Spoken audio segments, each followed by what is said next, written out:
अस्सलामुअलैकुम and welcome to my YouTube channel. मैं हूं तनवीर अब्बास। आज G14 के बारे में ये मेरी वीडियो है। G14 इंतहाई अहम सेक्टर है। इसके बारे में तमाम तर डिटेल आज की वीडियो में आपको बताऊंगा। मेरे वो दोस्त जो इस्लामाबाद से बाहर होते हैं, चाहे तो वो ओवरसीज़ हों या किसी और शहर से, कॉल पे मुझसे पूछ रहे होते हैं कि किस जगह पे इस्लामाबाद के अंदर हमें फैमिली को मूव करना चाहिए। यानी बेसिकली उन्हें रेट्स का आइडिया नहीं होता, लोकेशन का आइडिया नहीं होता कि कौन सा सेक्टर किस जगह पे है और उसके रेट्स क्या हैं। तो ये वीडियो इंतहाई अहम है उनके लिए।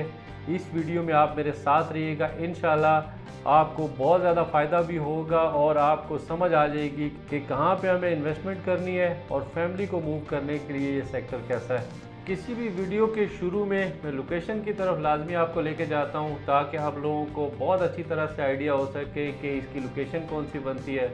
तो G14 की लोकेशन, इसमें कोई डाउट नहीं है कि ये नंबर 1 लोकेशन है इस्लामाबाद की। ना सिर्फ G14 बल्कि G13, क्योंकि ये दोनों नेबरिंग सेक्टर्स हैं। एक तरफ G14 है और उसके साथ जुड़ा हुआ G13 सेक्टर है।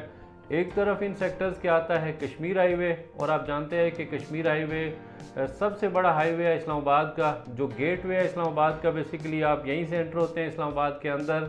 और दूसरी तरफ अगर मैं आपको लेके चलूँ तो G14 के दूसरी तरफ ये सारा ज़िंदगी से भरपूर सेक्टर G13 है।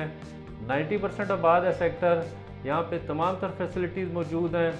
बिजली, गैस, पानी जैसी सहूलतें यहाँ पे मुयस्सर हैं आपको। इसलिए तमाम तर जो इसकी गलियाँ हैं, इसके रोड्स हैं, वो कारपेटेड हैं। इसके पार्क सारे बन चुके हुए हैं, प्ले ग्राउंड्स बन चुके हुए हैं, गर्ल्स कॉलेज मौजूद है, बॉयज़ कॉलेज मौजूद है, और तमाम तर जो इसकी मार्केट्स हैं वो भी आबाद हैं। यहाँ पे काफ़ी ज़्यादा ब्रांड्स भी आ चुके हुए हैं G13 में। और G14 के दूसरी तरफ ये वाला एरिया जो आपको नज़र आ रहा है, ये F14 है। F14 फ्यूचर के अंदर एक बहुत ज़बरदस्त किस्म का सेक्टर होगा। इसका करंटली इसकी सिचुएशन ये है कि इसका कोर्ट केस चल रहा है हाउसिंग अथॉरिटी और जो अलाटीज़ हैं उनके बीच में। तो कोर्ट केस जल्दी क्लियर होने के बाद यहाँ पे भी डेवलपमेंट स्टार्ट हो जाएगी और यूँ ये सारे सेक्टर्स एक साथ इसी लोकेशन के अंदर वाक़ होंगे।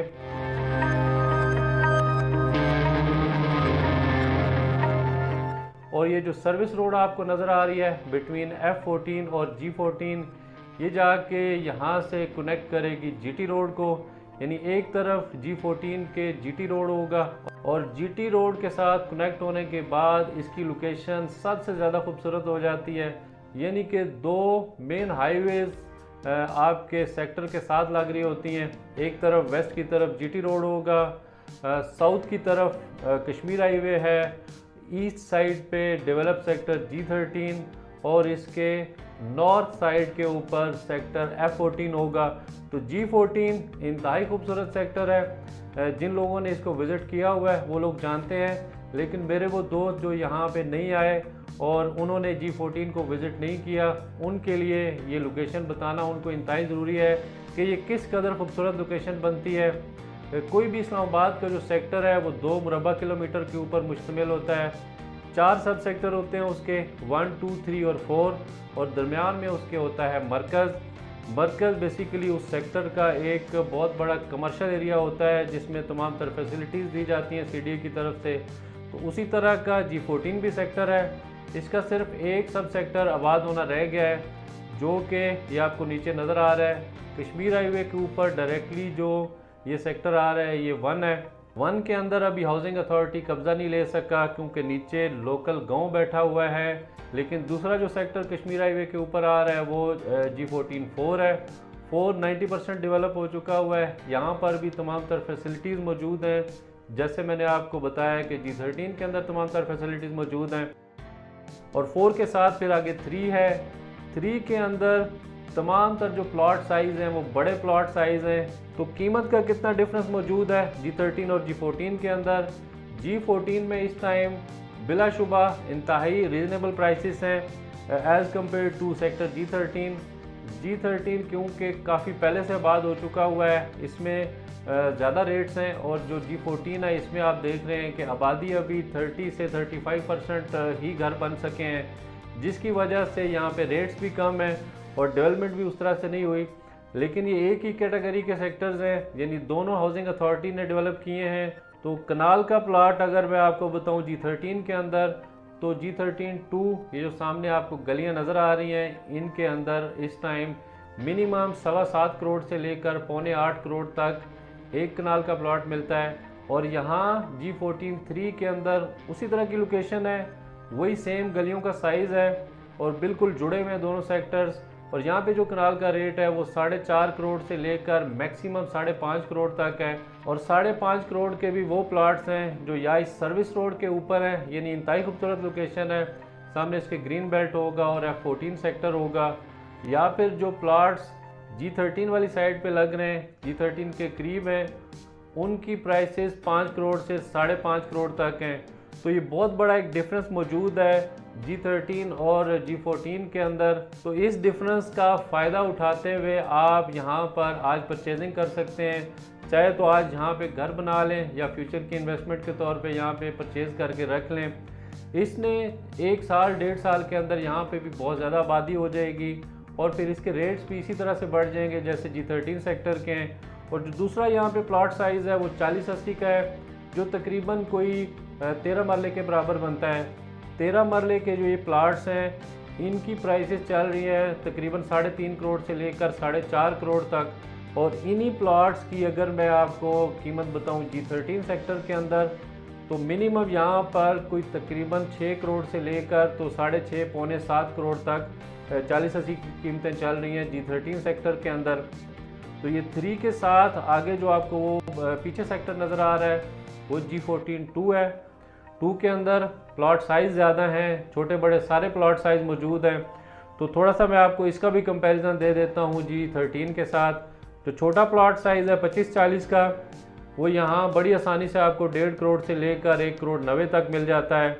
जबकि यही प्लॉट साइज़ G13 में अगर आप परचेज़ करना चाहेंगे तो 2.5 करोड़ से लेकर 2.25 और कुछ प्लॉट्स 3 करोड़ तक भी हैं। तो ये बहुत बड़ा डिफरेंस मौजूद है, यानी एक तरफ आपको 1.5 से 2.25 करोड़ का प्लॉट मिल जाता है G14-2 के अंदर, और वही प्लॉट उसी तरह की लोकेशन है, सेम स्ट्रीट का साइज़ है, वो आपको G13 के अंदर मिलेगा 2.5 से 3.25 करोड़ का। और 30-60 जो 7 मरले के बराबर है, उसकी भी कोई इसी तरह की सिचुएशन है कि 2.5 करोड़ से लेकर 3.25 करोड़ तक यहाँ आपको अच्छे से अच्छा प्लॉट मिल जाता है G14 में। जबकि G13 के अंदर 4 करोड़ से लेकर 4.5 करोड़ तक 30-60 प्लॉट मिलता है। लेकिन 2 में अभी उस तरह से आबादी नहीं आ सकी। जैसे जैसे यहाँ पर भी पीछे बर्डन बनता जाएगा तो लोग यहाँ G14-2 के अंदर ही परचेजिंग करेंगे और यहाँ पे अपनी फैमिली को मूव करेंगे। और छोटा सा जो ये पीछे आपको एरिया नज़र आ रहा है जहाँ पे चंद घर भी बने हुए हैं, ये भी हाउसिंग अथॉरिटी का सेक्टर है। ये G15-3 है। G15-3 की भी मैं वीडियोस बनाकर अपलोड कर चुका हूँ। G15-3 के अंदर यहाँ सिर्फ 5 मरले के प्लॉट्स हैं। शुरू में चंद गलियों के अंदर पोजीशन मौजूद है। तो यहाँ पे जो रेंज चल रही है G15-3 के अंदर, वो कोई तकरीबन 1 करोड़ 40 लाख से लेकर 1 करोड़ 80-85 लाख तक 5 मरले का प्लॉट आपको मिलता है। और 1 जो है, ये सारा नीचे जो आपको गाँव नज़र आ रहा है, ये G14-1 है। 1 के अलॉटीज स्पेशली बहुत ज़्यादा परेशान हैं। उनकी परेशानी का मदावा सिर्फ़ और सिर्फ हाउसिंग अथॉरिटी कर सकता है। डेवलपमेंट की जाए, लोगों के हवाले किए जाए उनके प्लॉट्स, क्योंकि G14-1 को बहुत ज़्यादा देर हो चुकी है कि यहाँ पर सिचुएशन चेंज नहीं हो रही। लोग इंतज़ार कर रहे हैं। 20 से 25 साल हो गए ज़्यादातर लोगों ने, जिन्होंने यहाँ पे इन्वेस्टमेंट की थी इस मकसद के लिए कि हम अपनी फैमिली को मूव करेंगे। ज़्यादातर लोग बेच के जा चुके हैं। लोग बचे हैं या जो करंट अलॉटीज़ हैं वो भी डेफिनेटली वेट कर रहे होंगे कि हाउसिंग अथॉरिटी किसी तरीके से हमें कब्ज़ा दे और हम अपनी फैमिलीज़ को मूव कर सकें। बहरहाल अभी कोई पता नहीं है कि हाउसिंग अथॉरिटी कब तक यहाँ पे डेवलपमेंट का काम स्टार्ट करे और कब तक यहाँ इनको अलॉटीज़ को पोजीशन मिल सके। अच्छा, जो यहाँ पे फैसिलिटीज़ मौजूद हैं फ्यूचर के अंदर, यहाँ पर हर सब सेक्टर के अंदर पार्क्स मौजूद होते हैं, प्लेग्राउंड्स की जगह मौजूद होती है, गर्ल्स कॉलेज, बॉयज़ कॉलेज, इसके अलावा यहाँ पे मार्केट्स बनेंगी, मसाजिद होंगी बहुत ज़्यादा, इसी तरह से स्ट्रीट लाइट्स होंगी, नीचे गलियाँ कारपेट होंगी। और ग्रीन बेल्ट के अंदर बिल्कुल इसी तरह से जैसे G13 और G14 के दरमियान ग्रीन बेल्ट के ऊपर हाउसिंग अथॉरिटी ने जॉगिंग ट्रैक बनाया है, इसी तरह से हर ग्रीन बेल्ट के अंदर CDA या पार्क बना देता है या जॉगिंग ट्रैक होता है या फिर प्लेग्राउंड मौजूद होते हैं। तो ये सारा कुछ यहाँ पे मौजूद होगा G14 के अंदर। आप लाजमी इसको कंसीडर करें। मैंने आपको कुछ प्राइसेस भी बताई, लेकिन अगर फिर भी आपका कोई सवाल हो तो आप मुझसे डायरेक्टली कॉल पे पूछ सकते हैं, या G13-2 में मेरा ऑफिस है, मेरे ऑफिस को विज़िट कर सकते हैं। इसके अलावा हम कंस्ट्रक्शन भी करते हैं। G14 या CDA के बाकी सेक्टर्स के अंदर आप कंस्ट्रक्शन करवाना चाहें तब भी आप मुझसे रब्ता कर सकते हैं। तो आज की G14 की ये इन्फॉर्मेटिव वीडियो सिर्फ आप लोगों के लिए थी। उम्मीद है आपको पसंद आई होगी। आज की वीडियो में इतना ही। इंशाल्लाह G14 के मुतालिक मैं मज़ीद वीडियोस बनाकर अपलोड करता रहूँगा। आज की वीडियो में इजाज़त चाहूँगा। इंशाल्लाह जल्द आपसे दोबारा मुलाकात होगी। तब तक के लिए अल्लाह हाफ़िज़।